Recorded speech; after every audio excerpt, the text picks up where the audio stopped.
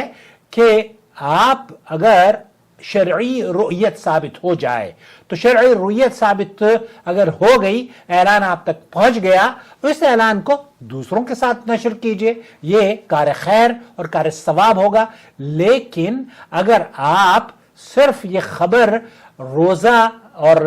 اس سے جڑے ہوئے جو احکامات ہیں ان پر بھی عمل کریں گے تو یہ نور علی نور، ایک تیر سے دو شکار ہو جائیں گے کہ آپ نے ایک تو خبر بھی پہنچا دی، دوسرے لوگوں کو آپ نے یہ بھی بتا دیا کہ عاشورہ کا دن اس دن ہے، اور مکہ مکرمہ میں چونکہ شیخ مصطفیٰ العدوی کہتے ہیں کہ مکہ مکرمہ میں ہر سال ہر مہینے چاند کو دیکھنے کا اہتمام کیا جاتا ہے، باقاعدہ کمیٹیاں بیٹھتی ہیں، باقاعدہ طور پر ججز اعلان کرتے ہیں، اور حکومت کی طرف سے جامعۃ ام القری یا ام القری کیلنڈر کے توسط سے پوری دنیا میں اس کے اعتراض کرنے، اس پر نکیر کرنے والے بہت سارے ادھر ادھر بیٹھے ہوئے ہیں جو کہ سعودی عرب کی کسی بھی مسئلے سے اس لیے متفق نہیں ہوتے کیونکہ انہیں اپنا گریباں چاک وہاں نظر آ رہا ہوتا ہے۔ تو بہرحال اس سے قطع نظر کہ وہ کیا اپنے بارے میں سمجھتے ہیں اور کس طریقے سے سعودی عرب کے علماء اور مشائخ کے فتاوی جات کو اور یہاں کے فیصلے کو لیتے ہیں، اس پر بحث پھر کسی روز کریں گے۔ لیکن ہمارے لیے حجت یہ ہے کہ اللہ کے رسول صلی اللہ علیہ وسلم نے جب صوموا لرؤیتہ وافطروا لرؤیتہ، اور جب شیخ مصطفیٰ العدوی ہیں اور علامہ ناصر الدین البانی ہیں، وہ یہ کہتے ہیں کہ اس زمانے میں چاند کی خبروں کا تبادلہ بڑی تاخیر سے ہوا کرتا تھا، کئی ہفتے کئی مہینے لگ جاتے تھے۔ آج تو اقبال صاحب آج ہی 15 جون کو پوچھ رہے ہیں اور 15 جون کو ہی ان کو جواب بھی مل گیا ہے، ایک سیکنڈ میں آپ کے پاس جواب آ جاتا ہے۔ تو اب کیا کوئی شرعی عذر ہے آپ کے پاس کہ نہیں جناب میں 25 کو نہ رکھ کر اپنے، چونکہ میرے ابھی ہوا کیا ہے پچھلے دنوں بہت سے لوگوں نے چاند دیکھ لیا انڈیا پاکستان میں، اب ان کو یہ ایک تو یہ بدعتی کہنا شروع کر دیا۔ آپ کی رائے سے اگر کوئی اختلاف کرتا ہے تو آپ اسے بدعتی اور گمراہ کہہ دیتے ہیں، یہ دراصل صحیح طریقہ نہیں ہے۔ صحیح طریقہ یہ ہونا چاہیے کہ شیخ عبدالعزیز بن باز اور اکثر اہل علم کا موقف یہ ہے کہ اگر مکہ مکرمہ کی یا سعودی عرب کی رؤیت کو آپ تسلیم کر لیتے ہیں تو یہ زیادہ اچھا ہے۔ آپ کے گاؤں کا چاند اگر نظر آ گیا تو وہ خبر شاید آپ کو بعد میں پہنچے، سعودی عرب کی اطلاع آپ کو پہلے پہنچ جائے گی۔ تو اس لیے جب اطلاع پہنچ جائے اور چاند کا آغاز صحیح طور پر ہوا ہے اور رؤیت ہلال گواہ اور شواہد کی بنیاد پر اعلان سعودی عرب کر رہا ہے، تو ایسے صورت میں پھر بہتر یہ ہے، اللہ شیخ ابن باز، علامہ البانی اور دیگر اہل علم کا موقف یہ ہے کہ بہتر یہ ہے، افضل یہ ہے کہ اس رؤیت کو جو شرعی اعتبار سے مکمل شواہد کے ساتھ آپ تک پہنچائی گئی ہے اس پر عمل کر لیجئے۔ اللہ رب العالمین سے دعا ہے کہ اللہ تعالی ہماری حفاظت فرمائے، اہل خانہ، والدین، پڑوسیوں اور مسلمانوں کے اللہ تعالی ہمیں حقوق ادا کرنے والا بنائے، دلوں میں نفرت کی بجائے ایک دوسرے کی خیرخواہی پیدا کرنے والا بنائے، اور اپنے آپ سے یہ سوال کیجئے گا کہ اگر یہ میری زندگی کا آخری سال ہو تو کیا میں بدلنا چاہوں گا؟ آج ہی سے قرآن و سنت کو اختیار کیجئے، قرآن و سنت پر عمل کرنا شروع کیجئے، اور ہمارا چینل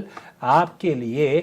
قرآن و سنت، سعودی عرب کے علماء اور مشائخ کے فتاوی جات اردو زبان میں، آسان زبان میں آپ کی خدمت میں پیش کرتا ہے، اور احسان لوگوں کے اوپر کیجئے، کیوں؟ ان اللہ یحب المحسنین، بے شک اللہ احسان کرنے والوں سے محبت کرتا ہے۔ اپنی عبادات میں احسان، اپنے اخلاق میں احسان، اپنے معاملات میں احسان، اپنے والدین کے ساتھ احسان، اپنے بچوں کے ساتھ احسان، اپنے پڑوسیوں اور مسلمانوں کے ساتھ احسان، اپنوں اور غیروں سب کے ساتھ، چاہے مسلمان ہو یا غیر مسلم انسان ہو یا جانور، سب کے ساتھ حسن سلوک سے پیش آئیے۔ تقبل اللہ منا ومنکم صالح الاعمال۔